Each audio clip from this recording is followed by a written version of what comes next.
స్నేహితులారా, ఈ సమయాన్ని బట్టి దేవునికి వందనాలు తెలియజేస్తా ఉన్నాను. ప్రేమపూర్వకంగా మిమ్మల్ని అందరినీ వాక్య ధ్యానంలోనికి ఆహ్వానిస్తూ ఉన్నాను. ఈ ఆదివారం కొరకు గాను మనకు అందించబడినటువంటి అంశము ఆరాధన పనిచేయుట, ఆరాధనగా పనిచేయుట, మన వృత్తులలో దేవుని గౌరవించుట. స్టీవర్షిప్ సండేగా మనము ఈ ఆదివారాన్ని జరిగించుకొని ఉన్నాము. స్నేహితులారా, స్టీవర్షిప్ అనే మాటను అర్థం చేసుకోవాలనంటే, ఒక ఎస్టేట్ ఉందనుకోండి, లేక ఒక కంపెనీ ఉందనుకోండి, ఆ కంపెనీలో మేనేజర్ గారు కానీ సూపర్వైజర్ గారు కానీ ఆ కంపెనీ వాళ్ళది కాదు, అక్కడున్న వస్తువులు వాళ్ళవి కాదు, అక్కడ ఉన్నటువంటి పనివారు కూడా వాళ్ళకి సంబంధించినటువంటి వారు కాదు. వాళ్ళకి ఒక యజమాని ఉన్నాడు. ఆ యజమాని పక్షాన వీరు నాయకత్వాన్ని, పరిచర్యను అందజేసి ఆ కంపెనీని అభివృద్ధి చేసి దానిలో ఉన్న వర్కర్స్ అందరి సంక్షేమాన్ని, వాళ్ళ యొక్క బాగోగులను చూసుకునేటటువంటి వారుగా ఆ కంపెనీ కానివ్వండి, ఆ సంస్థ కానివ్వండి, అనేకులకు దీవెనకరంగా నడిపించడానికి వారి శక్తియుక్తులను ధారపోసేటటువంటి వారుగా ఉంటారు.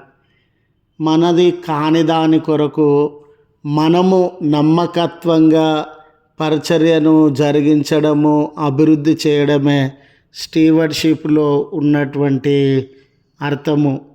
ఇలాంటి తరుణంలో స్నేహితులారా, మన అందరి విశ్వాసము ఏమిటంటే, మన జీవితంలో ఆస్తిపాస్తులు ఉండని, ఆరోగ్య బలములు ఉండని, తలాంతులు ఉండని, ఉద్యోగములు ఉండని, ఏది ఉండినా అది దేవుని వలన మనకు అనుగ్రహింపబడినదని, అది దేవుని నామ ఘనత కొరకు మనము వాడేటటువంటి వారంగా ఉండాలని, దానిని ఇతరుల సంక్షేమం కొరకు వాడేటటువంటి వారంగా ఉండాలని ఈ స్టీవర్షిప్లో ఉన్నటువంటి భావాన్ని మనం గ్రహించగలగాలి. ఇటువంటి దినాన ఆరాధనగా పనిచేయుట, మన వృత్తులలో దేవుణ్ణి గౌరవించుట అనే అంశము.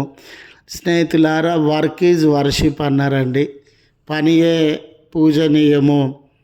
మనము రెండు రకాలైనటువంటి ముఖాలను, ఫేసెస్ని కలిగి ఉంటాం.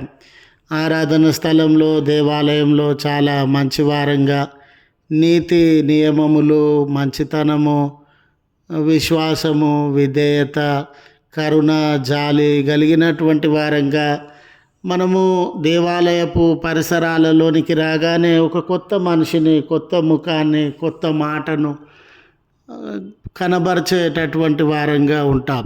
అదే దేవాలయం బయటకి, సమాజంలోనికి, మరి ముఖ్యంగా మనము ఉద్యోగము చేసేటటువంటి చోటకి వెళ్ళినప్పుడు ఈ కరుణను, మంచితనాన్ని, ప్రేమను, నమ్మకత్వాన్ని, దయాగుణాన్ని మరచి స్వార్థం కొరకు, డబ్బు కొరకు జీవించేటటువంటి వారంగా ఉంటాం. ఇలాంటి తరుణంలో సరే, దేవాలయంలో లేక ఈ క్రైస్తవ సమాజంలో మనకి మంచి సాక్ష్యం ఉండవచ్చు.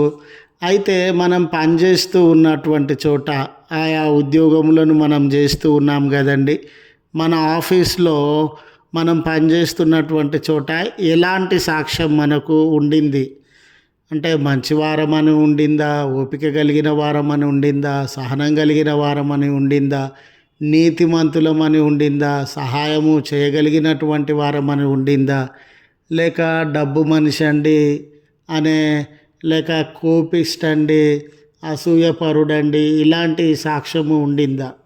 అయితే మనం పనిచేసేటటువంటి చోట నోరు తెరిచి సువార్త, యేసు ప్రభువు దేవుడండి అని చెప్పడం కాదండి.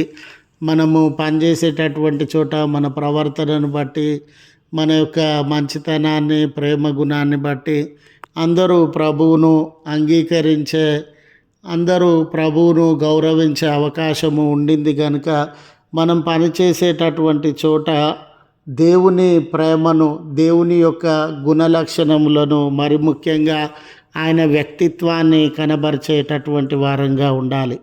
ఇలాంటి సందర్భంలో చదవబడిన లేఖన భాగములను గమనించినప్పుడు నిర్గమకాండము 31వ అధ్యాయం 1-11 వచనాలలో మోషేకు ఇశ్రాయేల్ జనాంగం అంతటికీ దేవుడు ఈ ప్రత్యక్ష గుడారమును, టెంట్ను నిర్మించాలనే ఆలోచన కనబరిచినటువంటి సందర్భంలో ఆయన మరి నైపుణ్యత కలిగి, క్రమశిక్షణ కలిగి, చెప్పిన మాటకి లోబడి ఈ కార్యమంతటిని జరిగించడానికి ఒక తలాంతు కలిగినటువంటి వ్యక్తులు అవసరమైనటువంటి సందర్భం. ఈరోజు నీ జీవితంలో ఏ తలాంతు ఉండిందో, నువ్వు డబ్బు సంపాదించగలిగిన స్థితిలో ఉన్నవా, సమయాన్ని ఇవ్వగలిగిన స్థితిలో ఉన్నవా, లేదా ఆరాధనకి సంబంధించిన ఏదైనా తలాంతు కలిగినటువంటి వాడవుగా ఉండినవా? ఇక్కడ ఆ తలాంతు దేవుని మహిమ కొరకు, ఆ తలాంతు దేవుని ఆరాధన కొరకు, ఆ తలాంతు ప్రజలనందరినీ సంతోషపరిచి దేవునిలోనికి నడిపించి దేవుని సన్నిధిని అనుభవించేలాగున ఉండాలని దేవుడు ఆశించుచున్నటువంటి దేవుడు. బెసాలేలు జీవితంలో ఇలాంటి తలాంతు, నైపుణ్యత ఆయన కలిగి ఉన్నప్పుడు నేను అతన్ని ఏర్పరచుకొని ఉన్నాను అని దేవుడు మోషే గారితో సెలవిచ్చినటువంటి విధానాన్ని మనము గమనిస్తాం. ఆయన తలాంతు దేవుని మహిమ కొరకు వాడినటువంటి వాడిగా ఉండినాడు. ఈరోజు ఏ విషయంలో నువ్వు గొప్పవాడివిగా ఉన్నావో, ఏ విషయంలో తలాంతులు కలిగినటువంటి వాడవుగా ఉన్నావో, బెసాలేలు లాగా దేవుని మహిమ కొరకు వాడడమే నిజమైన ఆరాధన అని తెలియజేయడానికి సంతోషిస్తూ ఉన్నాను. రెండవ విషయాన్ని మనము కొలసీలకు రాసిన పత్రిక 3వ అధ్యాయము 22వ వచనం నుండి 25 వచనాలు గమనించినప్పుడు మనము మన ఆఫీసులలో కానీ, ఉద్యోగము చేసేటటువంటి చోట కానీ ఎందుకు కష్టపడతా ఉన్నాం, ఎందుకు ఉద్యోగం చేస్తూ ఉన్నాం అనే ప్రశ్న ఎదురైనప్పుడు డబ్బు కొరకండి, సాలరీ కావాలి, ఈఎంఐలు కట్టాలి, లేక పేరు ప్రఖ్యాతలు రావాలి, మనుషుల యొక్క మెప్పు రావాలి, అవార్డ్స్ రావాలి, రివార్డ్స్ రావాలి, నేను ప్రమోషన్లలో ప్రవేశించాలి, ఇలాంటి ఆలోచన కలిగినటువంటి వారంగా మన ఉద్యోగములను చేసేటటువంటి వారంగా ఉన్నామేమో.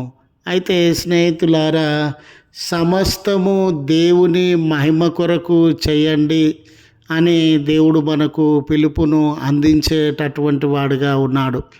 అయితే మనము పనిచేసేటటువంటి చోట మనకి గుర్తింపు ఉన్నా లేకపోయినా, అందరూ మనల్ని మెచ్చుకున్నా మెచ్చుకోకపోయినా, మన జీవితంలో ఈ రకమైన ఆలోచనను మనం కలిగి ఉండాలండి. దేవుడు ఈ కార్యాన్ని చూస్తూ ఉన్నాడు.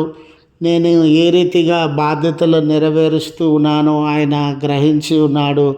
నా పనికి తగ్గ ప్రతిఫలము దేవుడు నాకు అనుగ్రహిస్తాడు అని ఆ పరలోక సంబంధమైనటువంటి ఇది నాకు అప్పగింపబడిన బాధ్యత, ఇది దేవుని మహిమ కొరకు నేను నెరవేరుస్తాను అని పరలోక సంబంధమైనటువంటి మనసుతో, అంటే స్వార్థంతో కానీ, నేను గొప్పోడు కావాలని కానీ, నాకేదో లభించాలని కాదు, అలాంటి మనసుతో కాదు, కానీ దేవుడికి మహిమ కలగాలి అనే మనసు కలిగిన వారంగా ఈ కార్యమును మనం నెరవేర్చగలగాలి. సువార్తల పాఠ్యభాగము లూకా సువార్త 17వ అధ్యాయము 7-10 వచనములను గమనించినప్పుడు ఆనాటి యూదులు మేము అందించబడిన బాధ్యతలన్నీ, వారు ఒక రకంగా ధర్మశాస్త్రంలో దేవుడు మాకు అందించినటువంటి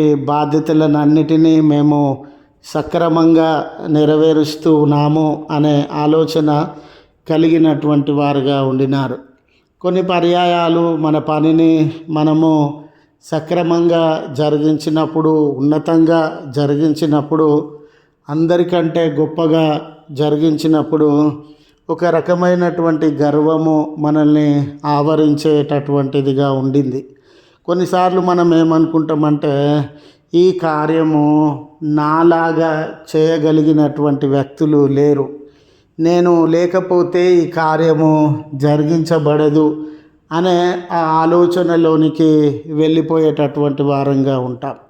యూదులు కూడా ఆ రకమైనటువంటి మనసు కలిగినటువంటి వేళ నిజమే, మీ బాధ్యతలను మీరు నెరవేరుస్తూ ఉన్నారు, అయితే మీ బాధ్యతలకి మీరు నెరవేర్చినటువంటి వేళ తగిన ప్రతిఫలాన్ని మీరు అనుభవించాలనంటే వినయం కలిగిన మనసుతో, విధేయత కలిగిన మనసుతో, ఇది గొప్ప విషయం కాదండి, ఇది నా బాధ్యతనండి, దేవుడు నాకు అవకాశం ఇచ్చినాడండి అని ఆ వినయము విధేయత కలిగిన మనసుతో దానిని నెరవేర్చినప్పుడు మనం దీవింపబడతామనే సత్యాన్ని గుర్తు చేస్తూ ఈ మాటలను ముగిస్తా ఉన్నాను. త్రియేక దేవుని నిత్య సన్నిధి సమాధానము మన ఎల్లరకు తోడై ఉండి మనలను కాపాడును గాక. ఆమెన్.